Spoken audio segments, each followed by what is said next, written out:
And then book number 4, we have Vicious? Wait, did I read this? What was it about? Oh, wait, I have read this shit.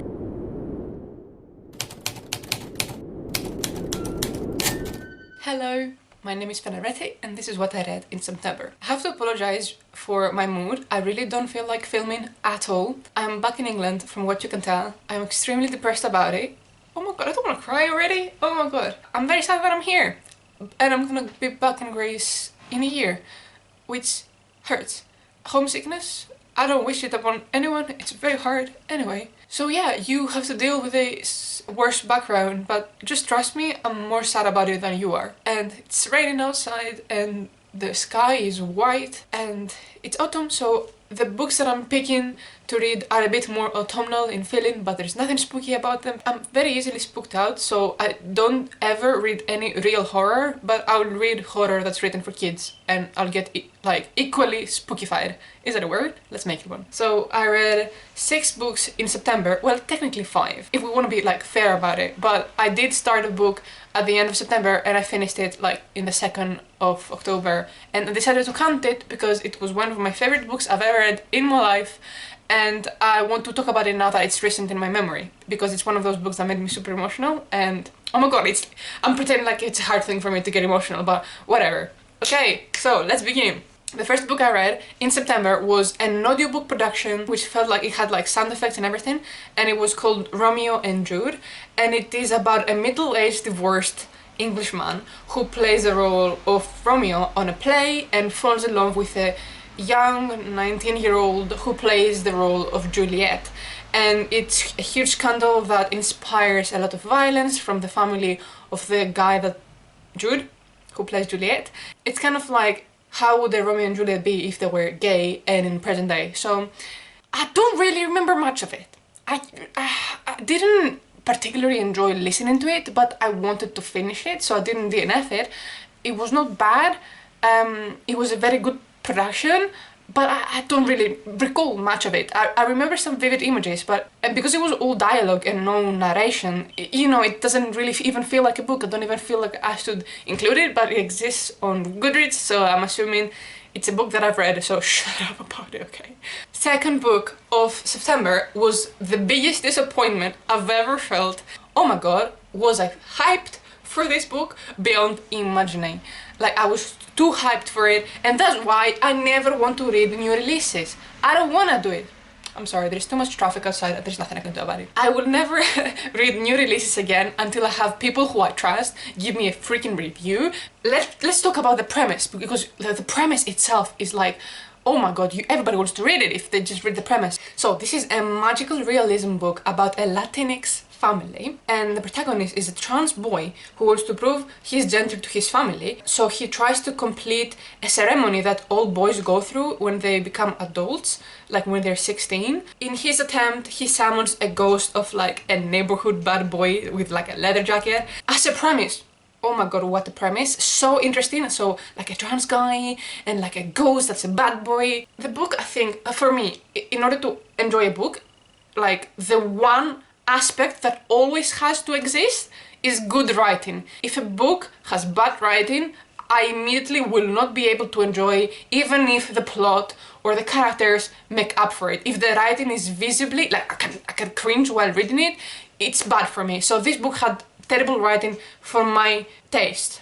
Other people might find it fine. For me, it felt so pretentious in a way that people who cannot be pretentious are. Like, you know, when somebody isn't as smart but they think they are. I feel bad for saying that. I don't like giving negative reviews, but like the book was so predictable. Like, you know, when you read a book and you're like, there is no way that this book will be bold enough to have the type of ending that would make it a good book. So we have this ghost, alright?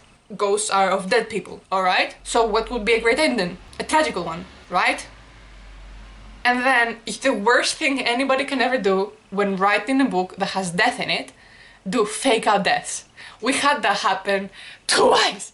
Twice characters just die and they're like, but they didn't die. It's so frustrating. It feels like you're being cheated. Like, if you want to kill somebody, kill them, but like don't do it in such a cheap way. I feel like this book was written for like 9-year-olds. 9 to 12 I would say is the age group who could enjoy this book without noticing the faults in it. And I feel like if I read it when I was 11, I might have adored it. Okay, move on. Book number 3, Lost Boy. I was not ready for this book at all.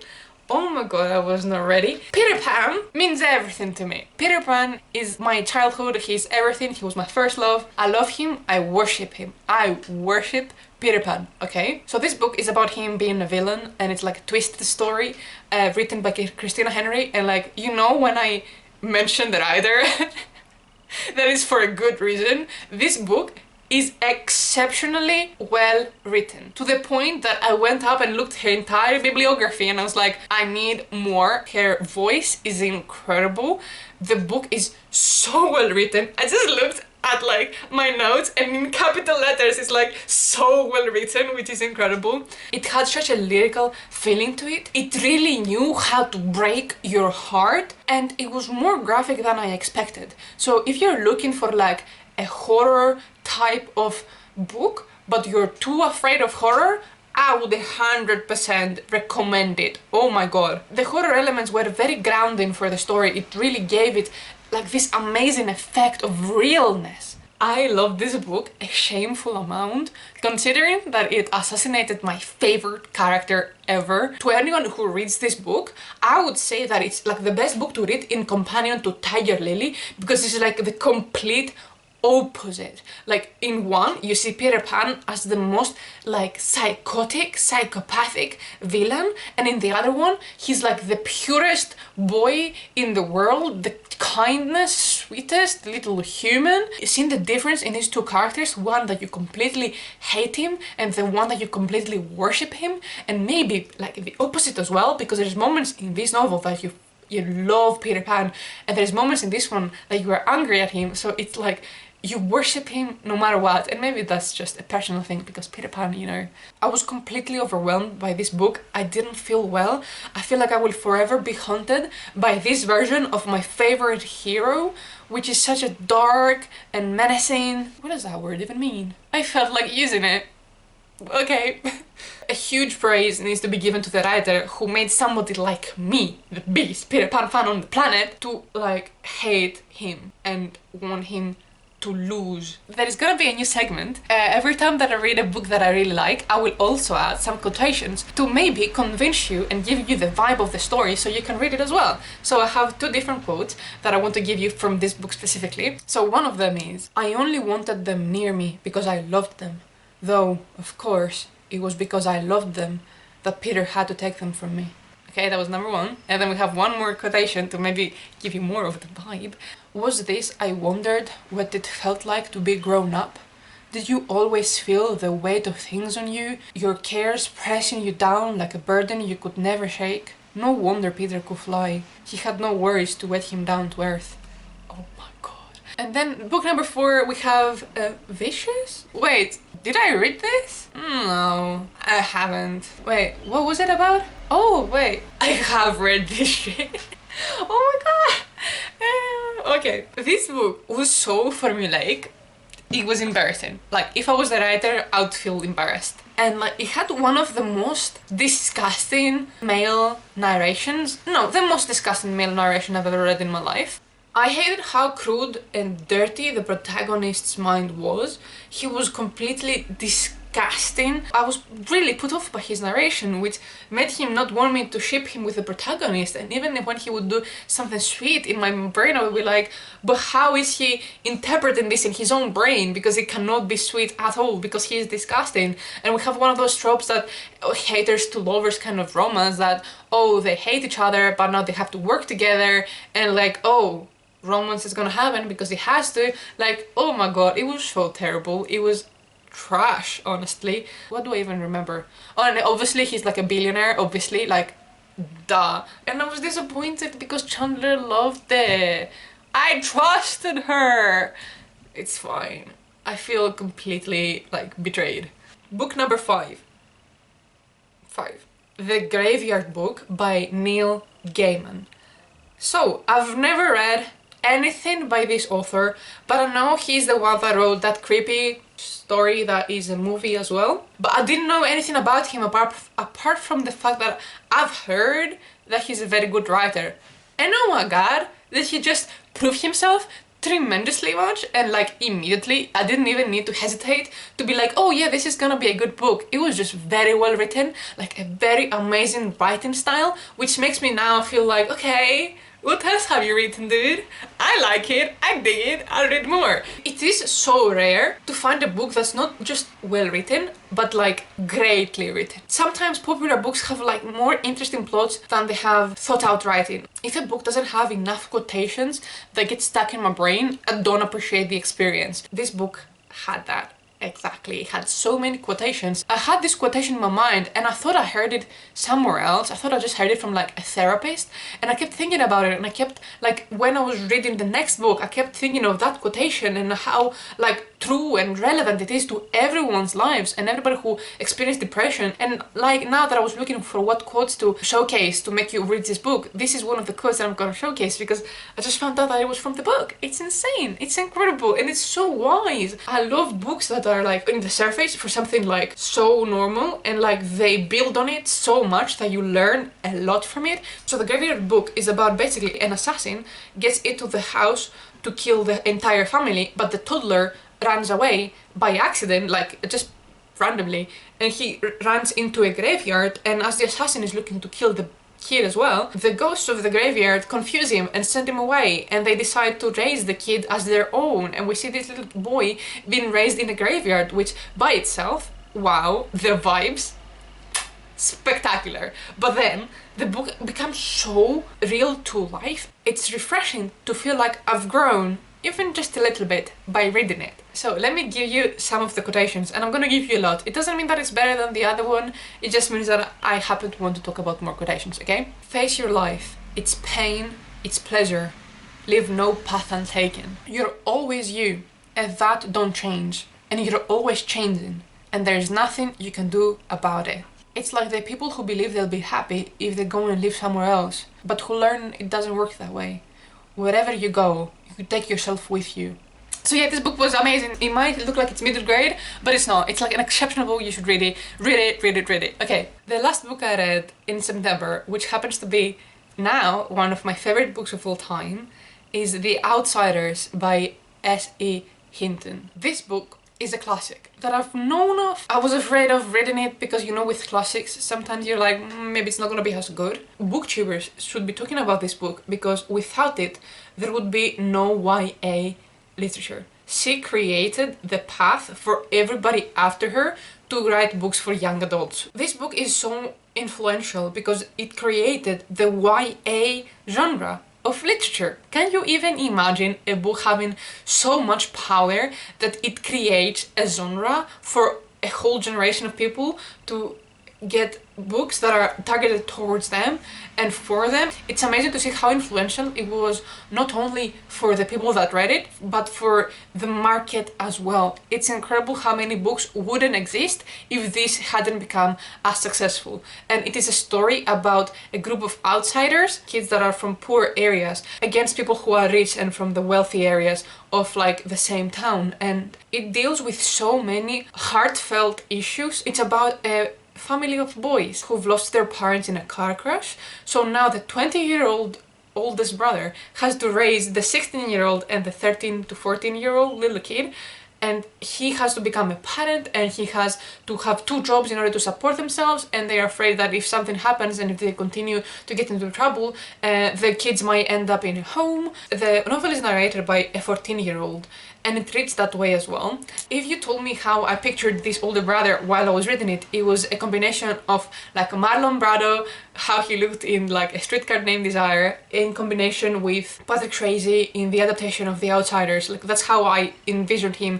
and which, you know, made him perfect because like these are two perfect people. Anybody who has ever read a found family and liked it, like, this book created the concept of found families. Okay, this is not a fact, but this book is old, and I believe that this book, it was one of the first ones to ever have the element of found family. So we have these three brothers who have a group of friends, they're all in the same gang and they're called Greasers, and it's like the best found family. Everybody has its own personality, apart from Steve.